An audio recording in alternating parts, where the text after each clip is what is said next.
I was standing next to a man who'd just paid cash for 40 Ozark acres. He was grinning like he'd won something. I was looking at a hand-dug well casing near the tree line, bone dry by July. He didn't know what that meant. I did. People come here chasing freedom, cheap land, quiet mornings. This place gives you some of that, but it hands you things nobody warned you about. Not the bears, not the snakes, something that hits newcomers harder. I'm not here to talk you out of it. I'm here to make sure you survive it. That man with the cash and the grin, I watched his family move in that following spring. They'd bought the land based on photos taken from a drone in late October, when the leaves were turning and everything up here looks like a painting somebody hung in a museum. The listing said 40 acres, a meadow, a seasonal creek, an existing road. What it didn't say was that the meadow sat in a low bowl that collected runoff from 2 ridges above it, and by March, it was standing water to your boot tops. The road was a 2-track clay path that turns to grease the moment it rains. I watched their moving truck bog down 60 yards from the house. Red clay mud up past the wheel wells. They had to unload furniture in a cold drizzle and carry it piece by piece while the driver waited on a neighbor with a tractor. Someone's dining room table sat on the wet ground for 3 hours. I don't tell that story to be hard on them. I tell it because that scene, the truck, the mud, the table, the rain, that is the Ozarks delivering its first lesson on schedule. This land does not adjust to your plans. Online listings use words like secluded and private as selling points. Out here, those words mean something specific. They mean that when something goes wrong, the distance between you and help is measured in miles of gravel road, not minutes. The Ozarks aren't hostile. They're indifferent. Learning the difference early saves you a great deal of trouble. Before you can understand any of what I'm about to tell you, you need to understand what's actually under your feet. Because most people shopping for land up here look at the surface, the tree cover, the ridge view, the creek, and have no idea what the ground itself is doing. The Ozarks sit on karst limestone. The bedrock underneath is riddled with fractures, caves, and sinkholes formed over millions of years of water-dissolving rock from below. Looks fertile from the road. The hills are green, the woods are thick, but dig down and you'll often hit solid chert, a hard flint-like rock within 6 or 8 inches of the surface. I watched a neighbor from outside Springfield spend a full weekend trying to establish a vegetable garden on what looked like a perfectly flat spot behind his barn. Hit chert on the 3rd stroke of the spade, 8 inches down, solid rock. He hauled in topsoil, built raised beds, amended everything he could think of. He was back in the city inside 14 months. The karst limestone also means water doesn't move the way people expect. It doesn't soak in and sit. It flows through underground fractures and resurfaces somewhere else entirely, sometimes a quarter mile from where it went in. Wells here can run strong for years and go dry in a drought because the underground water table shifted. Septic systems installed in certain soil profiles will fail, not from neglect, but because the geology doesn't handle effluent the way a soil perk test is supposed to predict. A perk test out here isn't a formality. It's survival information. Basements built in low spots flood, not from rain coming through the walls, but from hydrostatic pressure working up from below. And that well I noticed near the tree line on the man's property? Hand-dug, old, shallow. A shallow hand-dug well in this country is a gamble. If you don't understand what the water table is doing under your land, you don't own that land. It owns you. Here's one more thing the land is telling you, and once somebody points it out, you'll see it everywhere. Look at the ridge tops up here. A lot of them are covered in eastern red cedar. People think that's pretty. It is. But cedar moves in when soil has eroded or exhausted past the point where hardwoods can compete. A cedar-covered ridge is the land showing you its history. The old-timers up here read tree, cover the way you'd read a report. Healthy, mixed hardwoods, oak, hickory, walnut. That's ground that's been treated reasonably. Dense cedar monoculture on a ridge means the productive topsoil has been gone a long time.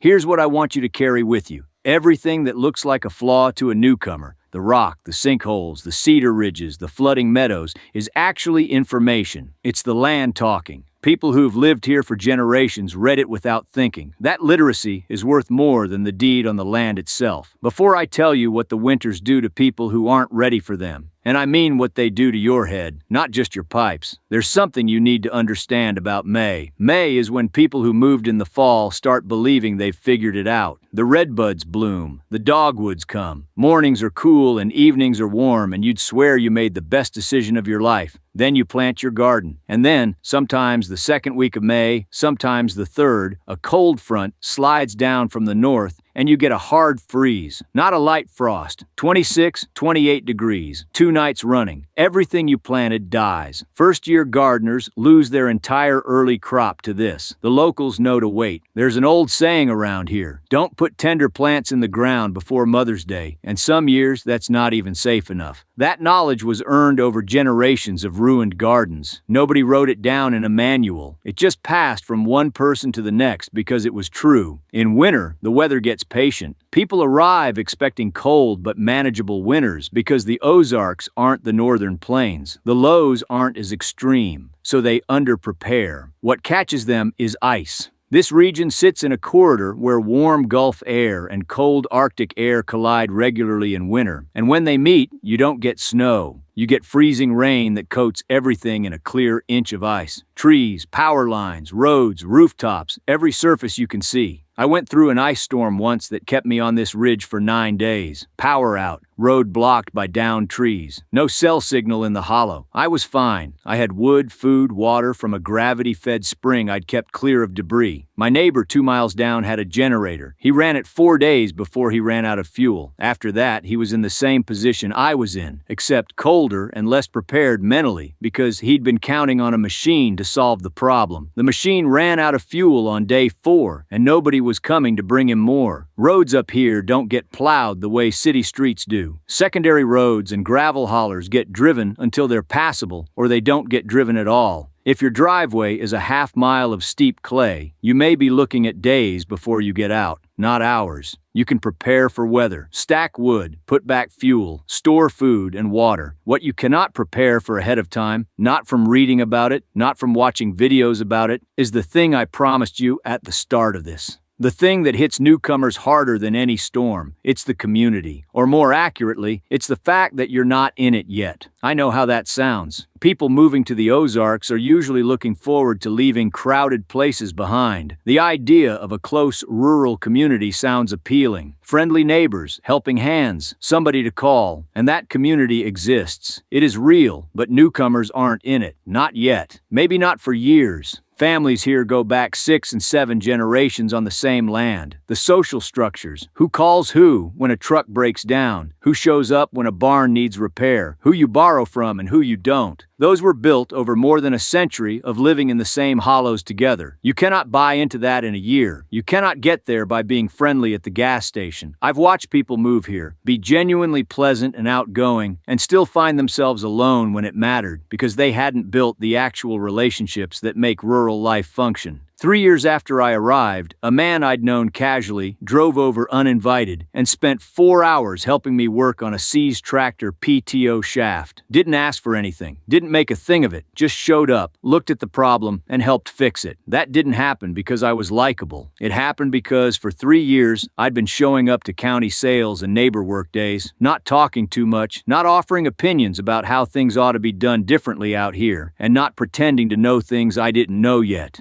3 years of being present and being quiet earned me 4 hours of skilled labor I could not have paid for at any shop. I was in the hardware store in town once, and 3 men stood there for 45 minutes, talking through a fence line dispute between 2 families from 1987. Not arguing, just remembering it, parsing it out. I listened. I didn't have an opinion about a fence line dispute from before I arrived. They noticed I didn't try to have one. When your truck won't start at midnight in February on a road with no cell signal, your relationship with the man 3 hollers over is your only roadside assistance plan. AAA doesn't have good response times on frozen gravel at midnight. People do. Now hold that for a moment. because it connects to everything I've said about the land and the weather. The land, the seasons, and the community are not three separate problems. They're the same problem wearing three faces. What connects them is reciprocity. Pay attention to the land and it tells you what it's going to do. Give time to the community without expecting anything back, and eventually the community gives you something you couldn't buy. Prepare for the weather before it arrives instead of reacting after. Every person I've watched fail out here failed on that reciprocity question first. They arrived expecting the place to accommodate them. Nothing out here will. I'll tell you what the wildlife actually does to people before we're done, because that bear on the thumbnail deserves an honest explanation. But first I need to talk about money, because that's what ends more Ozark dreams than anything with fangs. The fantasy goes like this: land is cheap, therefore life is cheap. 100 acres in the Ozarks can cost less than a one-bedroom apartment in a major city. That math is real. I believed some version of it myself when I first came out here, and it held true for about 60 days until things started breaking and I started learning what it costs to fix them at a distance from everything. Distance from supply chains is a tax that never stops. When something breaks, and everything breaks out here eventually, the nearest hardware store might be 45 minutes away. If they don't stock what you need, you're looking at 90 minutes round trip to the next town or a 4-day wait on a delivery. I drove 45 minutes once for a specific fitting to repair a water line. Got there, it was the wrong size. Drove back. Spent the rest of the day improvising with what I had on hand. That is a Tuesday out here. The work that keeps a place running. Gravel on the driveway, culverts, fencing, equipment maintenance, well upkeep, all of it takes time and money that doesn't show up in anybody's moving budget. The local economy is real but narrow. Skilled trades are in demand. Plumbing, electrical, welding, equipment repair, small-scale agriculture, timber, some manufacturing. What isn't common is somebody hiring remote consultants at coastal salaries. People move here planning to work remotely, and some manage it successfully. But the internet infrastructure in parts of the Ozarks is still unreliable by city standards. Satellite options have improved, but in a region with regular ice storms and high winds, reliable carries a wider margin of error than you're used to tolerating. I've spoken with families who budgeted their entire income around remote work and spent their first several months fighting connectivity they couldn't control. None of that is a reason to stay away. It's a reason to arrive with cash reserves, useful physical skills, and realistic expectations about what the first couple of years are actually going to look like. Now the wildlife, the bear, the copperhead, the bobcat on this thumbnail. Let me be straight with you about what those animals actually represent out here versus what you're picturing. Black bears exist in the Ozarks, particularly in Arkansas. They're generally reclusive and not the predatory threat that city people imagine. Copperheads are real, common, and worth steady respect, but they're ambush hunters that hold still, which means if you're paying attention to where you step and where you put your hands, you can live here for years without a dangerous encounter. Copperhead bites are serious and should be treated promptly by medical professionals, but they're rarely fatal in healthy adults. Bobcats you will almost never see unless you're sitting very still in the right spot near dusk. What actually costs people out here is the small stuff. Lone Star ticks are aggressive, active through a longer season than most outsiders expect, and a bite can trigger alpha-gal syndrome, an immune response to red meat that can persist for years. That's a documented medical condition that the county health offices in this region are familiar with. Chiggers are invisible and genuinely miserable from late spring through October. I do a tick check every night before bed, every season, without drama or exception. It's the same as brushing your teeth, just part of ending the day right. The people I've known who ended up with tick-borne illness were the ones who skipped that habit a few times in a row. Raccoons, deer, and coyotes will cost you more in livestock losses and infrastructure damage over a decade than any animal that appears dramatic in a thumbnail. I've lost chickens to coyotes. I've watched a raccoon work a supposedly secure latch off a coop in under 3 minutes. And a raccoon's hands are something to see, I'll give them that. Stand on your porch at dusk and you know before you get to the coop that something's been added. The sound is wrong. The birds are wrong. You learn to read it. That's not drama. That's just the rhythm of keeping animals in country that has its own predators with their own schedules. Here is what I want you to take from everything I've said so far, because it's all one thing underneath. The The land, the weather, the community, the money, the wildlife. Every category is really the same test. Can you pay attention to what's actually in front of you instead of what you decided was going to be there? The Ozarks punish projection harder than they punish anything else. In a minute, I'm going to tell you what this place actually gives back. Not what the listings promise, not what the homesteading channels sell, and it surprised me when I finally understood it. But first, self-sufficiency, because everyone moving here says they want it, and almost nobody understands what it costs before they arrive. Self-sufficiency out here isn't a lifestyle or an identity or something you buy with the right setup. It's not a feeling, and it's not an aesthetic, and it's not what you see in a 10-minute video of somebody harvesting tomatoes in good light. It's a practice, daily, physical, never completely finished, and humbling in ways that don't show up in the version you had in your head. Take firewood, not ordering a cord off a website,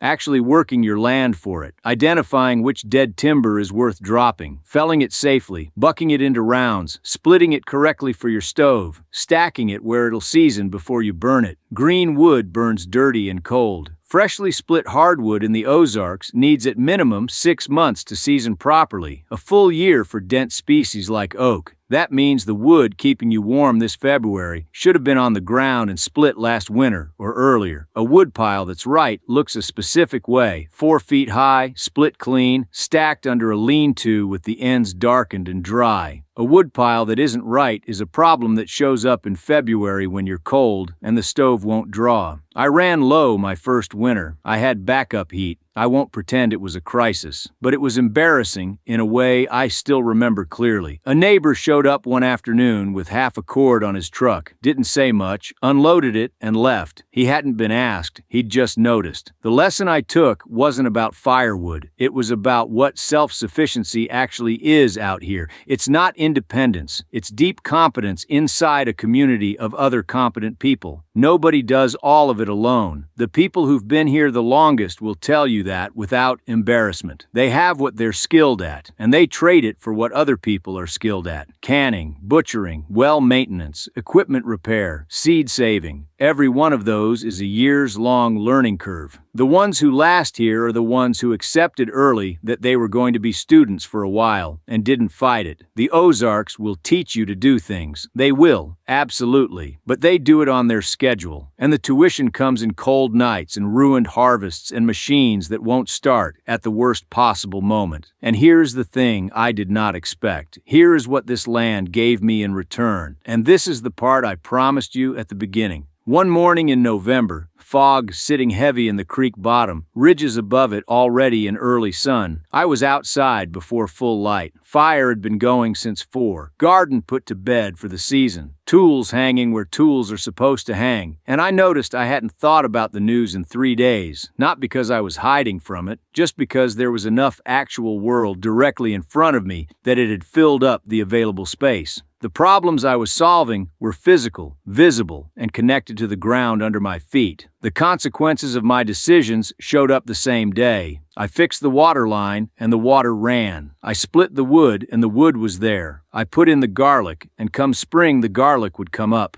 Modern life puts as many layers as possible between what you do and what it produces. The Ozarks pull those layers away, between work and food, between decision and consequence, between reading the weather and surviving it, between knowing your neighbor and having help when you need it. That process is uncomfortable when it starts. Then it becomes something else. A quality of attention you didn't know you'd lost. The people who thrive here didn't come to escape their lives. They came, eventually and after some adjustment, to arrive somewhere. That's the difference between the ones who stay and the ones who don't. So let me bring this home, because if you've stayed with me this far, you're probably the kind of person who might actually make it out here. And I want to leave you with the one thing that matters more than any other. Every person I've watched move to the Ozarks and leave had a plan. A detailed, researched, budgeted plan. Which land to buy, which house to build, which garden to plant, which income to generate, which community to be part of. The land didn't care about a single one of those plans. The weather didn't either. The community waited to see what kind of person had arrived. Plans are not useless, but out here, a plan that you're unwilling to revise is a liability. The people who stayed had something different, not a better plan. A practice, a daily habit of noticing what was actually happening instead of what they'd decided was going to happen, of taking correction from the land and the neighbors and the seasons without treating it as a defeat, of learning things slowly, keeping the knowledge, and using it again the next time. I think back to that man standing by his well casing, grinning at his 40 acres. I didn't tell him to wipe that smile off. I just asked him one question. Have you talked to the man who sold you this property yet? Not about the price, about the well. He hadn't. That conversation, whatever the previous owner knew about that shallow casing, about where the water went in a dry July, about what that hollow did in a wet March, that conversation was worth more than anything written on the deed. The Ozarks will teach you everything you need to live here. The only question is whether you're willing to be a student. Before you put in an offer on land out here, drive out in February and stay 3 nights. Not in a rental. Find someone local who'll let you use a real place. Walk the roads after rain. Sit outside at 2 in the morning and listen to what quiet actually is when there's no city noise underneath it. That experience will tell you more than any listing or real estate agent ever will. And if you've already made the move or you're close, drop it in the comments. What's one thing you were certain you understood about rural life that turned out to be completely different once you were actually living it? I want to know. That knowledge you're building, whatever form it's taking, doesn't need a signal, doesn't need a charge. It doesn't depend on anyone's infrastructure but your own. And over time, it'll be worth more to you than any acre you ever buy.